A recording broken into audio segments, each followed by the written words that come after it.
The blood drops in the snow looked like scattered rubies leading away from the small farmhouse, and Orson Ashford followed them with his jaw clenched so tight he thought his teeth might crack. He had been riding through the Colorado Territory on this bitter December evening in 1878, making his way toward Ordway, where he planned to spend Christmas with his brother's family, when he heard the screaming. A woman's voice, high and desperate, cut through the howling wind like a knife through canvas. Then silence. That silence bothered him more than the screaming had. He urged his horse forward through the deepening snow, his breath coming out in white clouds that matched the gelding's heavy exhales. The trail of blood led him about 200 yards from the house to where a shape lay crumpled in the white expanse like a broken doll someone had thrown away. Orson was off his horse before the animal had fully stopped, his boots sinking into snow that came up past his ankles. The woman was young, maybe 20 or 21, with dark hair that had come loose from its pins and spread across the snow like spilled ink. Her dress was torn at the shoulder and her face was a mess of bruises already turning purple. Blood seeped from her nose and a cut above her eyebrow. She was conscious but barely, her brown eyes unfocused and glassy with pain and cold. "Miss," Orson said, kneeling beside her and shrugging out of his heavy coat. "Miss, can you hear me?" Her eyes found his face and something like recognition flickered there, though they had never met.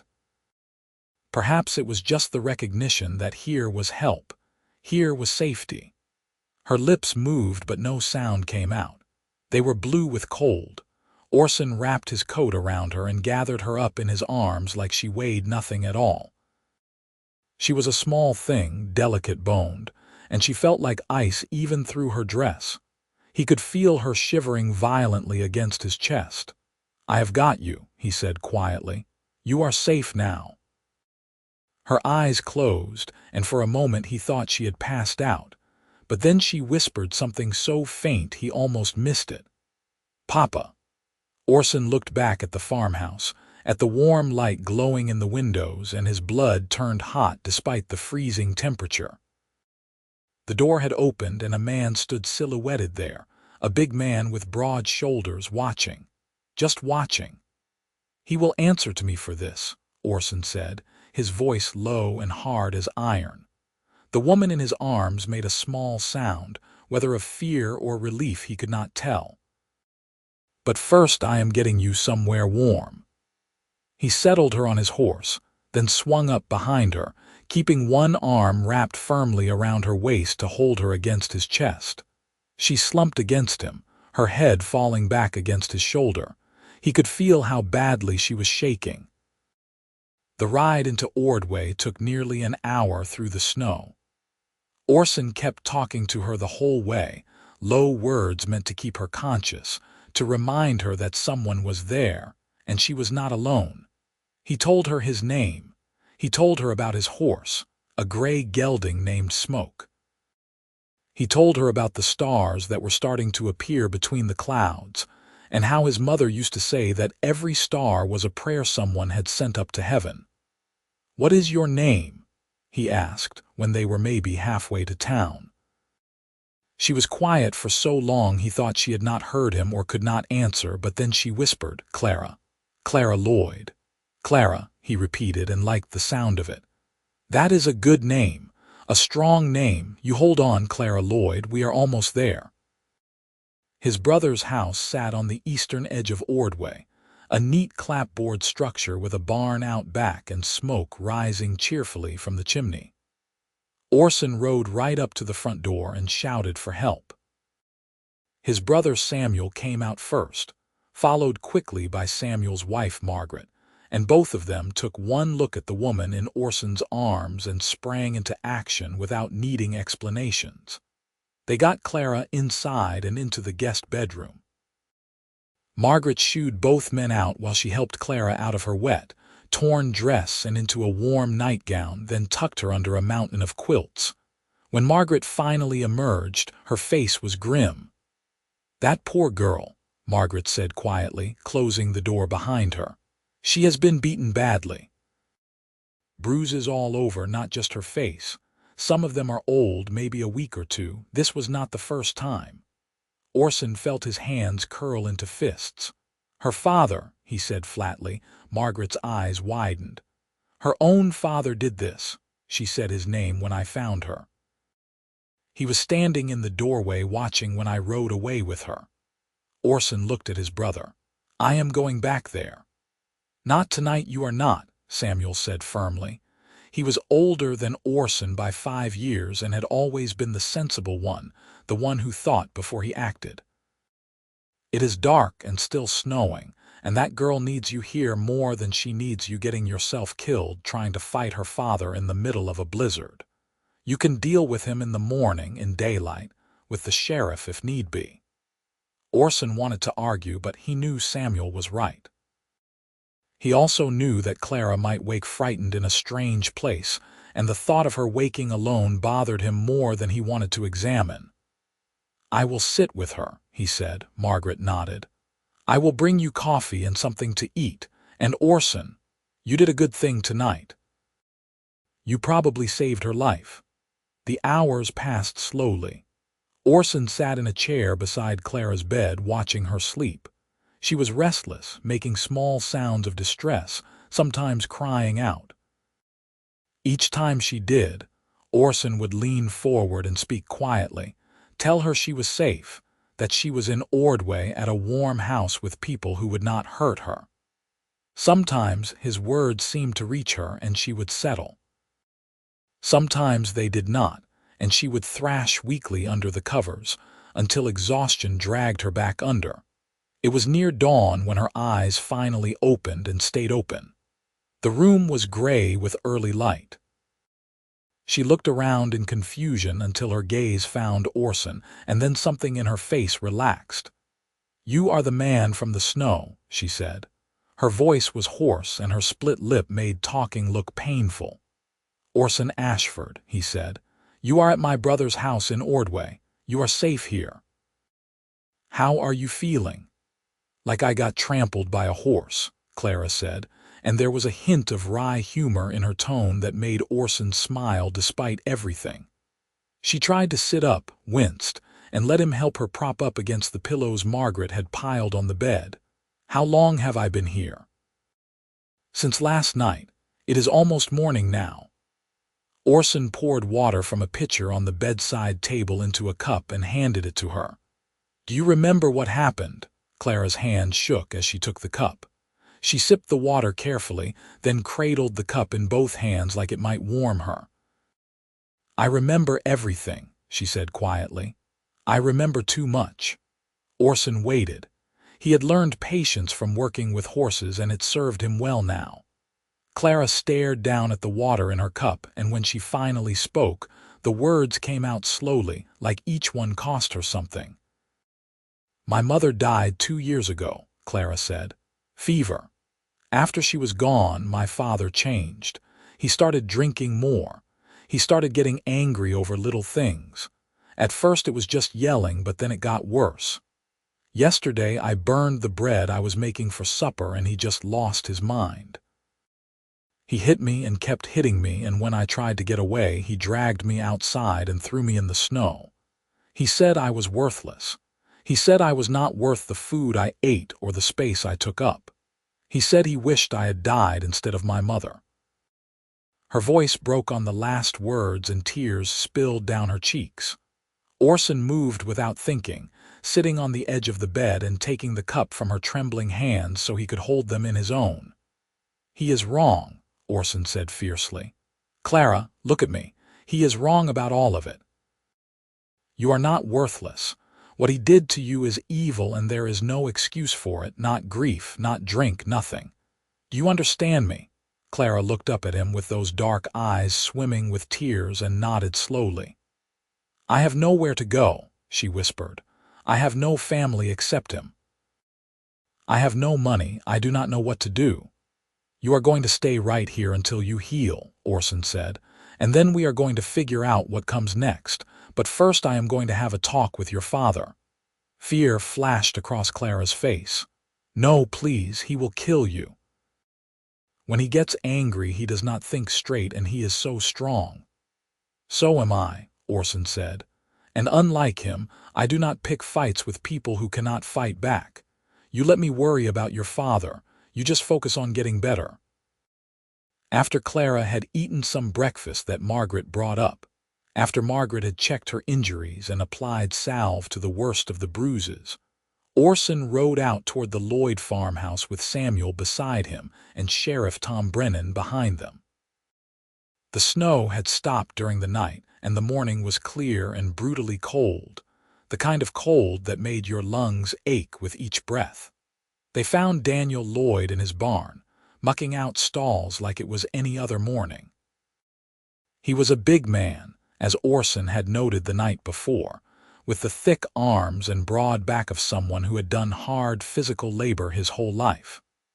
His face was ruddy, and there were broken blood vessels across his nose that spoke to years of heavy drinking.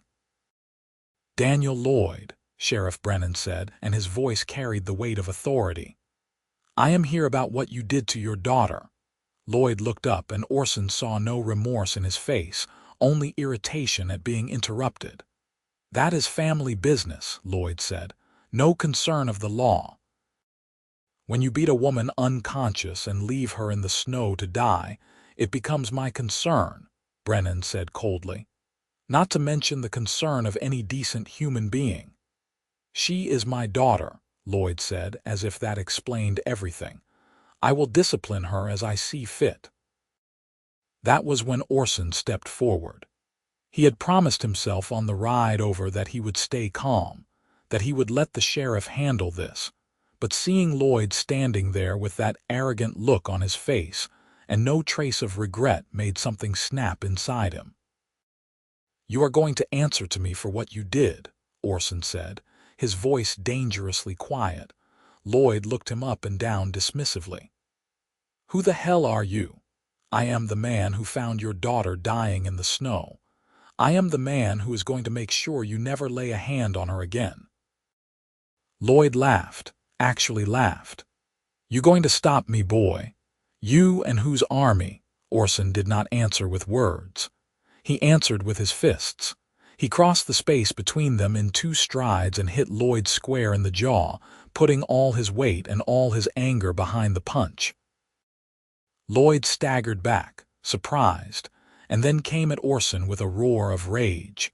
The fight was brutal and short.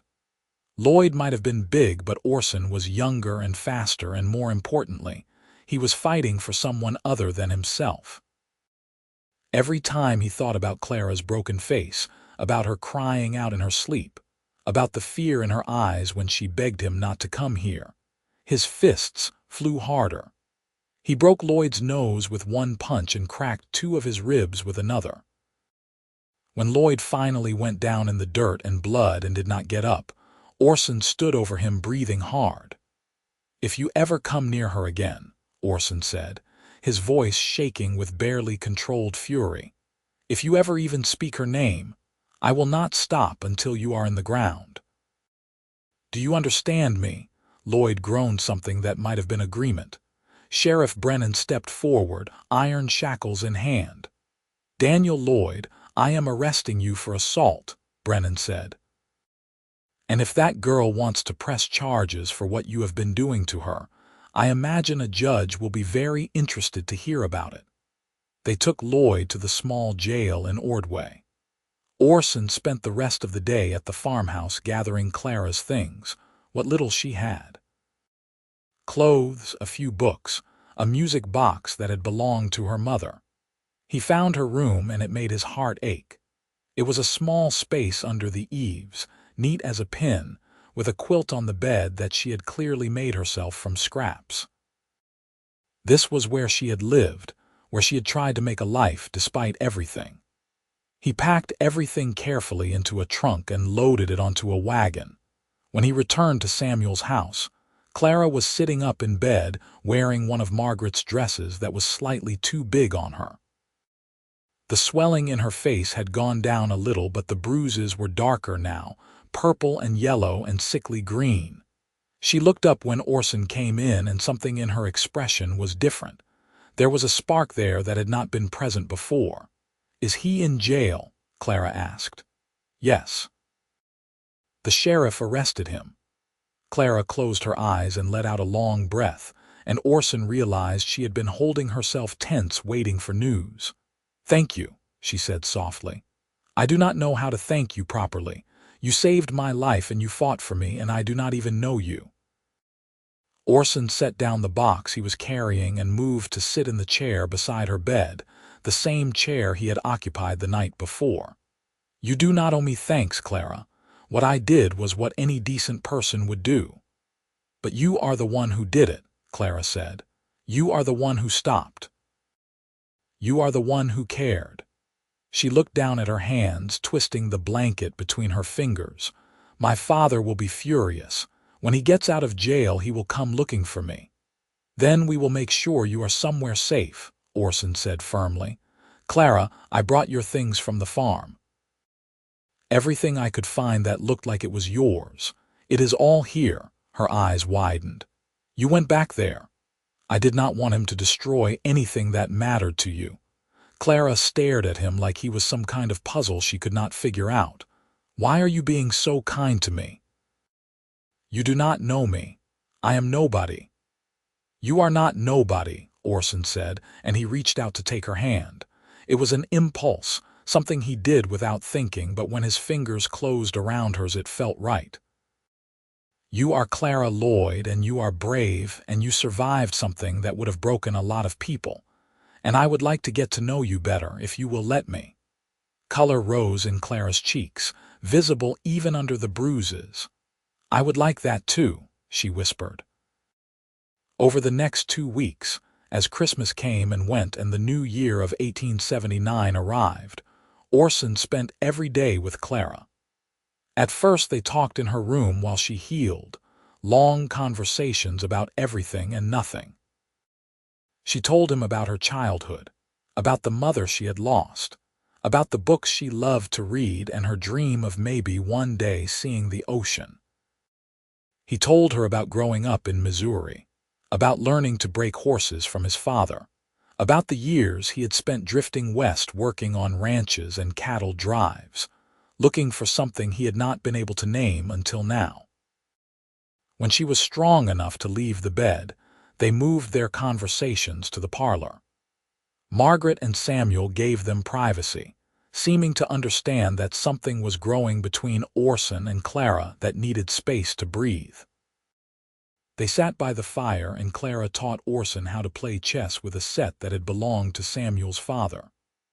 Orson was terrible at it, and Clara laughed at his increasingly desperate strategies, and her laugh was the most beautiful sound Orson had ever heard. "You are just moving pieces at random," Clara said, grinning as she captured his queen.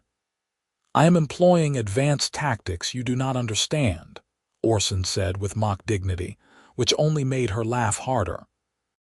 "You are employing stupidity and hoping I do not notice," Clara countered, and Orson could not argue with that.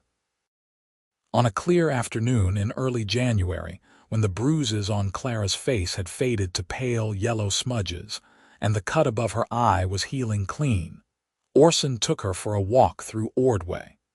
She had been inside for so long, and he could see she was getting restless. They walked slowly down the main street, Clara's hand tucked into the crook of his elbow, and Orson nodded to people he knew. He made sure everyone saw them together. He wanted the whole town to know that Clara Lloyd was under his protection. They stopped at the general store and Orson bought Clara peppermint sticks, which she accepted with shy delight. They looked in the window of the dressmaker's shop and Clara admired a green dress on the mannequin. "That color would look beautiful on you," Orson said. Clara glanced at him, then back at the dress. "I cannot afford anything like that." "Maybe someday," Orson said, and filed the information away for later. They walked to the edge of town where the buildings gave way to open prairie, white with snow as far as the eye could see. The wind was sharp and cold, but Clara tilted her face up to it like she was drinking it in. "I never thought I would feel safe again," Clara said quietly.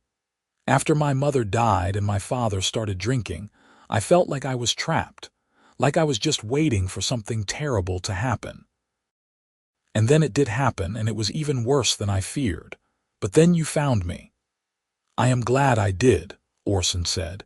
He was looking at her profile, at the way the winter sunlight caught in her dark hair and made her skin glow. "I am glad I was there that night." Clara turned to face him, and her expression was serious. "What happens now, Orson? I cannot stay with your brother and his wife forever. They have been so kind, but I am imposing on them. And my father will eventually get out of jail, and when he does, he will come looking for me. I know he will." Orson had been thinking about this, about what came next. He had been thinking about it a lot, actually, lying awake at night in Samuel's spare room. "I have some money saved up," he said slowly. "Not a fortune, but enough to make a start. I have been thinking about buying some land, maybe starting a horse ranch. I am good with horses. I could make a living at it." "That sounds like a good plan," Clara said, but she looked confused about why he was telling her this. Orson took a breath. This was it, the moment he had been working up to. "I was thinking maybe you could be part of that plan, if you wanted to be." Clara's eyes went wide. "What are you saying?" "I am saying that I know we have not known each other very long. I am saying that maybe this is crazy and too fast, and you will probably tell me I have lost my mind. But Clara, I have never felt like this about anyone. When I am with you, everything makes sense. When I think about the future, you are in it. You are the center of it." He took both her hands in his. "I am saying that I am falling in love with you, and I think I started falling the moment I saw you in the snow. And I am asking if maybe you might feel something similar, and if you do, if you might consider marrying me." Clara's mouth opened, but no sound came out. Tears welled up in her eyes, and for a terrible moment Orson thought he had made a horrible mistake, that he had pushed too hard and too fast and scared her away. But then she was laughing and crying at the same time and squeezing his hand so hard it almost hurt. "Yes," she said. "Yes, Orson, yes. I am falling in love with you too. I think I have been since you wrapped your coat around me and told me I was safe. Yes, I will marry you."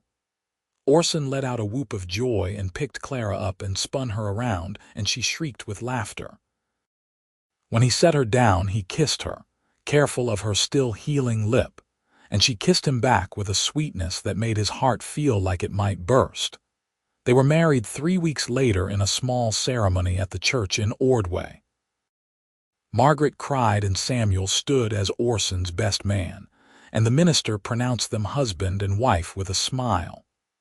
Clara wore a dress that Margaret had helped her make, simple but elegant, and Orson thought she was the most beautiful thing he had ever seen. The question of what to do about Daniel Lloyd resolved itself in an unexpected way. 2 days after the wedding, Sheriff Brennan came to tell them that Lloyd had died in his cell. His heart had given out, the doctor said. Too many years of hard drinking and hard living. The sheriff seemed to expect Clara to be upset, but instead she just nodded and said quietly that she hoped he had found peace. "I do not wish him ill," Clara told Orson later that night. Lying in his arms in the bed, they now shared in the small house they were renting at the edge of town. "But I am glad he is gone. Is that a terrible thing to say?" "No," Orson said, stroking her hair. "It is an honest thing to say. You do not have to feel guilty for being relieved that you are safe now." With the money from selling Clara's father's farm, combined with Orson's savings, they had enough to buy a decent piece of land about 5 miles outside of Ordway. It was good land with a stream running through it and plenty of grass for horses. Orson started building a house with help from Samuel and some of the other men in town. It was hard work but good work, and every nail Orson hammered in felt like he was building not just a house but a life. a future. Clara threw herself into making the house a home. She sewed curtains and braided rugs and planted a garden that would bloom come spring. She learned to cook the foods Orson liked best, and he praised every meal like it was a feast. They talked for hours every evening, sitting on the porch as the sun went down, about their dreams and plans. Orson wanted to breed horses that were known for their intelligence and gentle temperaments. Clara wanted to learn to ride, really ride, not just the side-saddle ambling she had done as a girl. "I will teach you," Orson promised. "We will start with a good gentle mare, and I will teach you everything I know." True to his word, Orson bought Clara a sweet-tempered buckskin mare named Honey and spent patient hours teaching Clara to ride. She was nervous at first, afraid of falling, but Orson was always there encouraging her, telling her she was doing well, catching her the one time she did slide off. By spring, she was riding well enough that they could ride out together across their land, and those rides became some of Orson's favorite times. There was something about being on horseback with the woman he loved, with miles of prairie stretching in every direction, that made him feel more alive than he ever had before. The ranch started to take shape. Orson bought 3 good mares and a stallion, all carefully chosen for their temperament and conformation. He built a barn and corrals and started training horses for people in the area who had heard he had a gift for it. Word spread, and soon he had more work than he could handle. Clara helped with the books, keeping track of the money coming in and going out, and she turned out to have a good head for business. "We made a profit this month," she announced one evening, showing him the ledger with pride. "A real profit, not just breaking even. We are actually making this work." Orson pulled her into his lap and kissed her soundly. "We are making everything work, you and me." In the summer of 1879, Clara told Orson she was pregnant. He was in the barn working with a young gelding when she came to find him, and she just stood there with her hands clasped in front of her and a nervous smile on her face until he noticed her. "What is it?" he asked, setting down the brush he had been using on the horse. "I am going to have a baby," Clara said simply.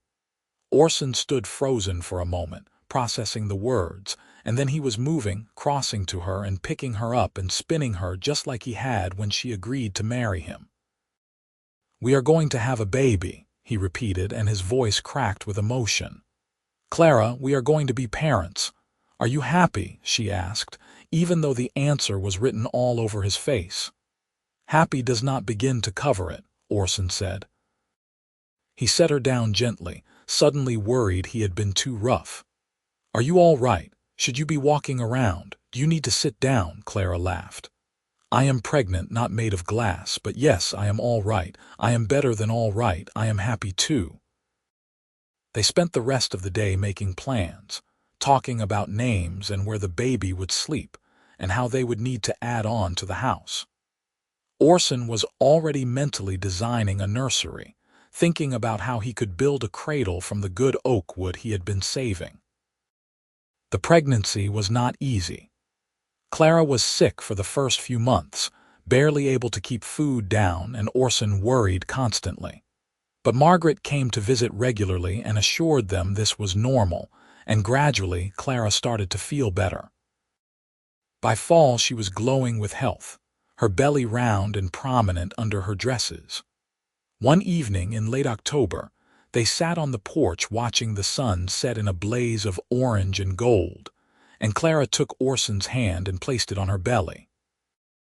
A moment later he felt it, a firm thump against his palm. "The baby is kicking," Clara said, grinning at the wonder on his face. "That is our child," Orson said in awe. "That is our baby in there." "That is our baby," Clara agreed, "and I think he or she is going to be a fighter. Those are some strong kicks." The baby, a boy, was born on a cold March morning in 1880. The labor was long and hard, and Orson spent most of it pacing outside the bedroom door while Margaret and the midwife worked with Clara. Every cry of pain that came through the door felt like a knife in his chest. He had never felt so helpless in his life. But when Margaret finally opened the door and said he could come in, when he saw Clara propped up against the pillows looking exhausted but radiant with a tiny bundle in her arms, everything else disappeared. Orson crossed to the bed and looked down at his son for the first time. The baby was red and wrinkled and perfect, with a shock of dark hair and tiny fists waving in the air. "We have a son," Clara said softly, looking up at Orson with tears streaming down her face. "Orson, we have a son." Orson could not speak past the lump in his throat. He sat carefully on the edge of the bed and Clara transferred the baby into his arms. The child was so small, so impossibly light, and yet he felt like the weight of the entire world. Orson's son, his boy. "What should we name him?" Clara asked. They had discussed names but had not settled on anything definite. Now, looking down at his son's face, Orson knew what felt right. "Thomas," he said, "after my father, Thomas Ashford, if that is all right with you." "Thomas Ashford," Clara repeated and smiled. "That is perfect." Being a father changed Orson in ways he had not expected.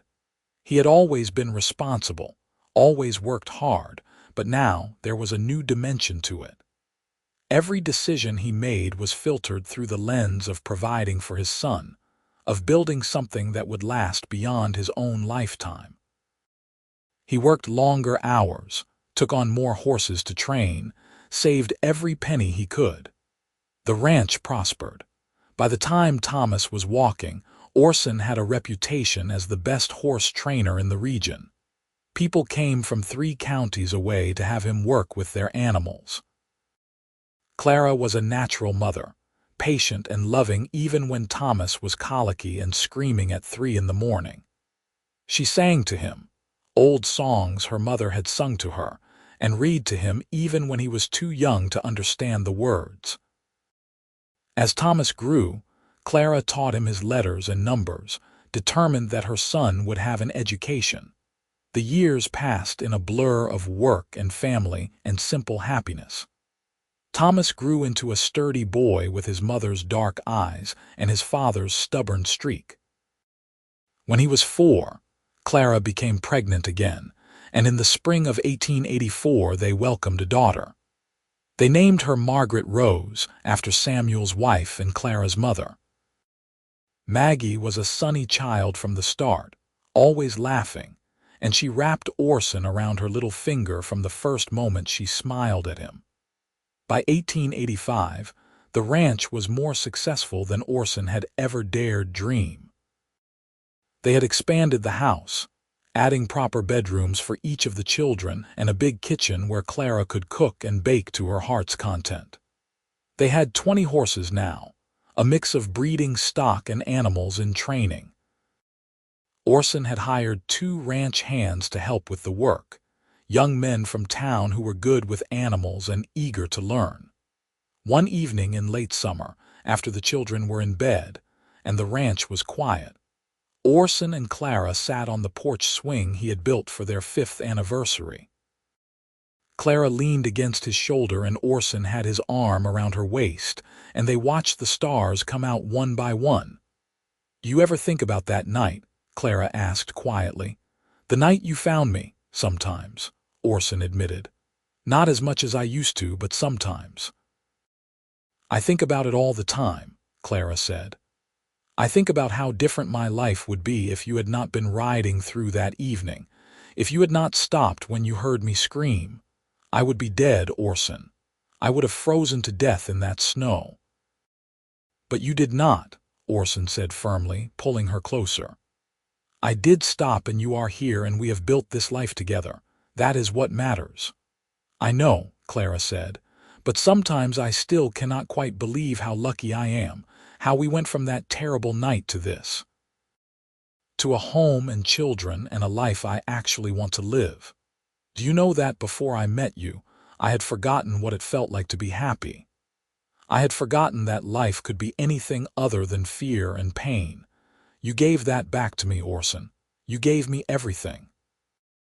Orson turned to face her, cupping her face in his hands. Even after years of marriage, she was still the most beautiful thing he had ever seen. You gave me everything too, he said. Before I found you, I was just drifting. I did not know what I was looking for, but I knew something was missing. And then there you were, and suddenly everything made sense. You are my home, Clara. You and Thomas and Maggie. This ranch, this life we built. This is everything I ever wanted and did not know to hope for. Clara's eyes filled with tears, the good kind, and she kissed him with all the love and passion and gratitude she felt. When they finally pulled apart, both of them were breathing hard. I love you, Clara whispered. I will love you until the day I die and beyond, if such a thing is possible. It is possible, Orson said with certainty. Because I will love you that long too. Beyond forever, Clara Lloyd Ashford. That is how long. They sat together on the porch as the night deepened, wrapped in each other's arms, and the peace between them was a palpable thing. Inside the house, their children slept safely in their beds. In the barn, the horses dozed in their stalls. Across their land, the grass grew thick and green, and the stream ran clear and cold. It had been 7 years since that terrible night in the snow. 7 years since a broken woman and a passing cowboy had found each other in the worst of circumstances, and chosen to build something beautiful from it. There had been hard times in those 7 years, struggles and setbacks and moments of doubt. But they had faced all of it together, and together they had built not just a ranch but a family, not just a house but a home. As Orson sat there with his wife in his arms and his children sleeping nearby and his horses peacefully grazing under the stars, he thought about how a single choice can change everything. He thought about how easily he might have ridden past that farmhouse, might have dismissed the scream as some wild animal or ignored it entirely. He thought about all the ways his life might have gone differently, all the paths he might have taken that would not have led him here, to this woman, to this life. But he had made the choice to stop. He had made the choice to help. And Clara had made the choice to trust him, to let him carry her away from that terrible place, to open her heart to the possibility of love again, despite everything she had endured. Those choices, those small brave choices made in a moment of crisis, had led to this. To a life worth living, to a love worth fighting for, to a happiness neither of them had thought possible. "What are you thinking about?" Clara asked, tilting her head to look up at him. "I am thinking about how glad I am that I was riding through Ordway that night," Orson said. "I am thinking about how finding you was the best thing that ever happened to me." "Finding you was the best thing that ever happened to me too," Clara said softly. She settled back against his chest with a contented sigh. "Do you think we will always be this happy?" "I think we will have our share of troubles," Orson said honestly. "Life is not perfect and there will be hard times ahead, I am sure. But as long as we face them together, as long as we have each other, then yes, I think we will always be this happy. Because what we have, Clara, it is not the kind of thing that fades or dies. It is built on something too strong for that." "What is it built on?" Clara asked, even though she thought she knew the answer. "Love," Orson said simply, "and trust. And the choice we make every single day to be there for each other, no matter what. That is what we are built on, and that is stronger than anything the world can throw at us." Clara smiled and laced her fingers through his. "Then we will weather whatever comes," she said. "Together." "Together," Orson agreed. They stayed on the porch until the moon rose full and bright, painting everything in silver light. Inside the house, Thomas stirred in his sleep and called out, and Clara went to check on him while Orson made his nightly rounds of the ranch, checking that all the horses were settled and the barn was secure. It was a routine they had fallen into, these nighttime rituals that marked the end of each day. When Orson returned to the house, Clara was waiting for him in their bedroom. The lamp was turned low, and she had brushed out her long, dark hair so it fell around her shoulders like a curtain. Even after 2 children and years of hard work on a ranch, she still took his breath away. "The children are asleep," Clara said, "and the house is quiet. Come to bed, husband." Orson went to her gladly, and as he pulled her into his arms, he thought again about that night in the snow, about blood drops like rubies and a woman broken but not defeated. He thought about how far they had come from that terrible beginning. He thought about the family they had created and the life they had built and the love that bound them together more surely than any chains. Years continued to pass. Thomas grew tall and strong, and when he turned 12, Orson began teaching him seriously about training horses. The boy had a gift for it, a natural gentleness and patience that reminded Orson of himself. Maggie remained the sunshine of the family, bright and cheerful, always singing or laughing. When she was 8, Clara began teaching her to sew and cook, passing on the skills Clara's own mother had taught her. In 1888, Clara told Orson she was pregnant again. They were both older now, in their early 30s, and this pregnancy seemed more daunting than the previous ones. But Clara sailed through it with her usual strength, and in early 1889 they welcomed another son. They named him Daniel, after no one in particular. It was just a name they both liked, and when Orson suggested it, neither of them thought about the man who had once borne that name, the man whose cruelty had inadvertently brought them together. That Daniel Lloyd was gone and forgotten, a shadow from another life that no longer had any power over them. Baby Daniel was a quiet child, thoughtful and observant. Where Thomas was all action and Maggie was all noise, Daniel was content to sit and watch the world around him. As he grew, he showed an interest in books that delighted Clara, who spent long hours reading to him and teaching him to read for himself. The ranch continued to thrive. Orson's reputation as a horse trainer had spread beyond Colorado, and people came from as far away as Kansas and Wyoming to buy horses from him, or to have him work with their difficult animals. The money was good, and Orson was able to expand even further, buying adjacent land when it became available, hiring more help. Samuel and Margaret remained close friends, and their children grew up alongside Orson and Clara's, more like cousins than the children of friends. In 1892, Thomas turned 16 and announced that he wanted to stay on the ranch permanently, to learn everything Orson could teach him about horses so that one day he could take over. Orson was privately thrilled, though he tried not to show it too much. He had always hoped one of his children would want to continue what he had started, and Thomas had the skill and the passion for it. Maggie, on the other hand, declared at 14 that she was going to be a teacher. She wanted to go to normal school and get her certificate and come back to Ordway to teach at the schoolhouse.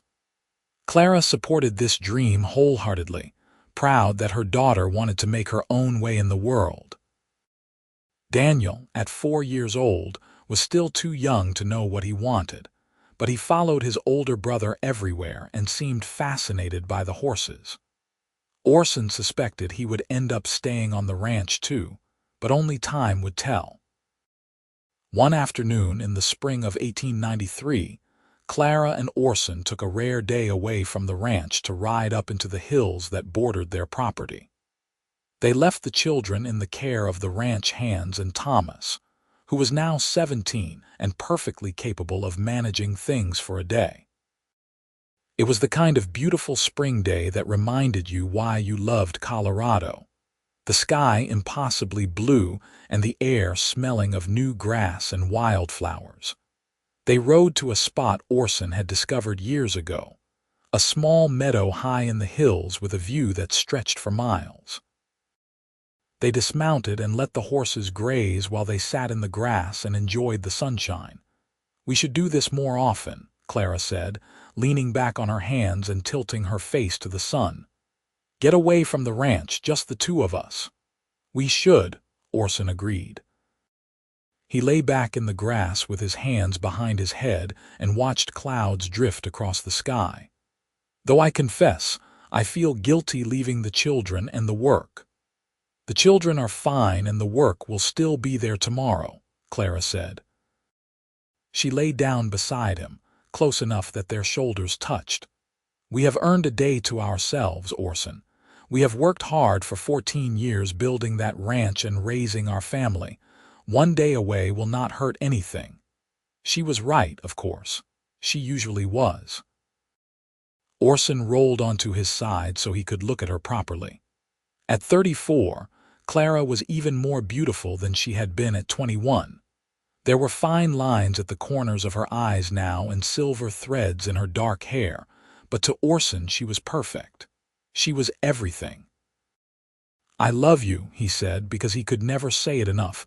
Clara turned her head to smile at him. "I love you too, still and always."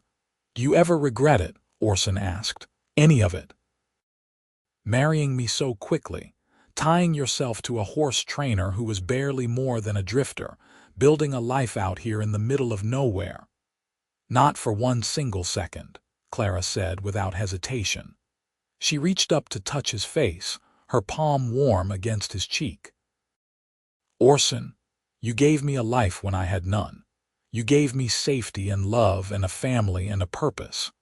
How could I possibly regret any of that? This life we built, it is everything I ever wanted and so much more than I thought I deserved." "You deserve everything good in the world," Orson said fiercely. "Do not ever think otherwise." "Then I guess I got what I deserve," Clara said with a smile, "because I got you." They stayed in the meadow for hours, talking and laughing, and simply being together without the demands of children and ranch work pulling them in different directions. They talked about their dreams for the future, about Thomas taking over the ranch someday, and Maggie becoming a teacher, and little Daniel growing up to be whatever he wanted to be. They talked about growing old together, about grandchildren they would someday have, about all the years still ahead of them. As the sun began to sink toward the horizon, painting the sky in shades of pink and orange, they rode back down to the ranch. The lights of the house were glowing warm in the gathering dusk, and they could see Thomas in the barn doing the evening feeding. Smoke rose from the chimney, meaning someone had started dinner. It was a scene of perfect domestic peace, and Orson felt his heart swell with gratitude for all of it. That night, after the children were in bed and the house was quiet, Orson and Clara sat together in the parlor. Clara was mending one of Daniel's shirts, and Orson was going over the ranch books. But really they were just enjoying being in the same room, the comfortable silence of two people who knew each other so well that words were not always necessary.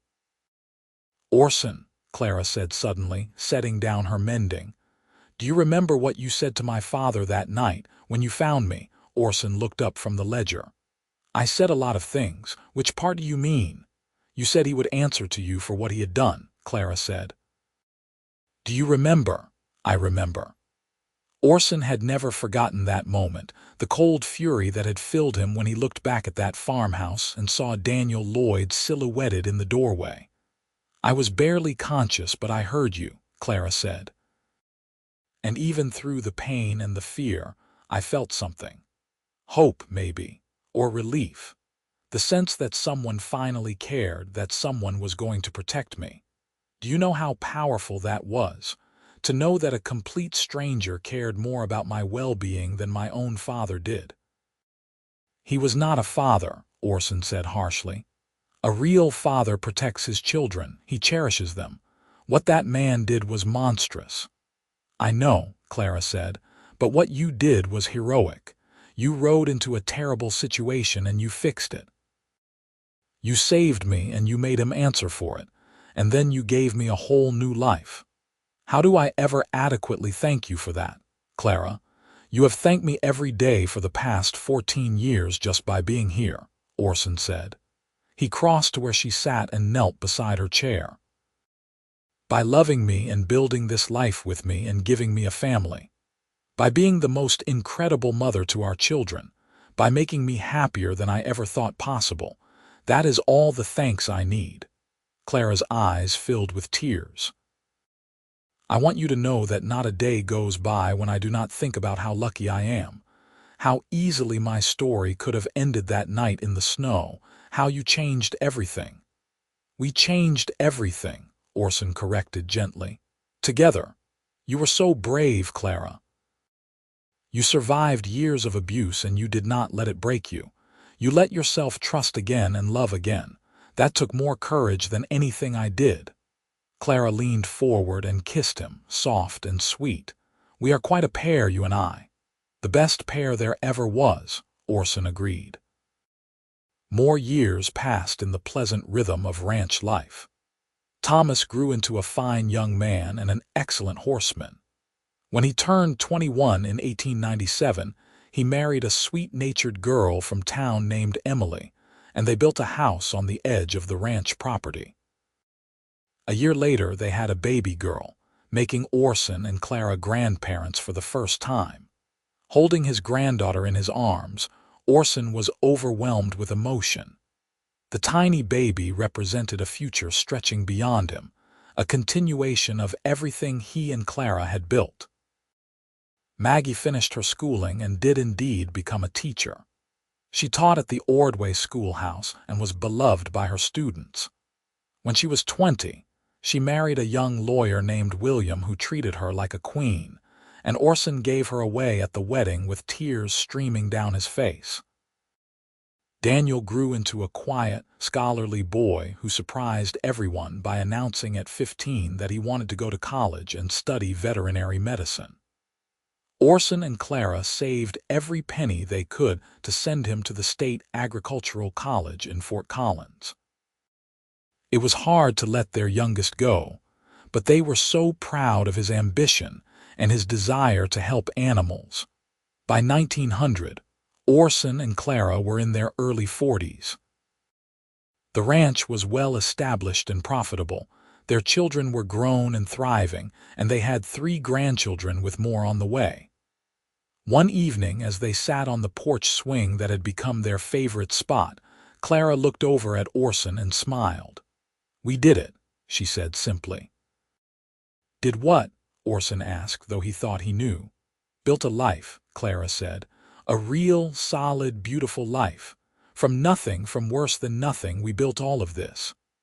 She gestured around them at the house, the barn, the land stretching away in all directions. 22 years ago, I was certain I was going to die alone and unloved in the snow. And now look at us. Look at what we have created." Orson pulled her close and kissed the top of her head. "I look at it every day and I still cannot quite believe it is real, that you are real. That I get to spend my life with you. You are stuck with me now," Clara teased. "For better or worse, until death do us part. You remember making that promise?"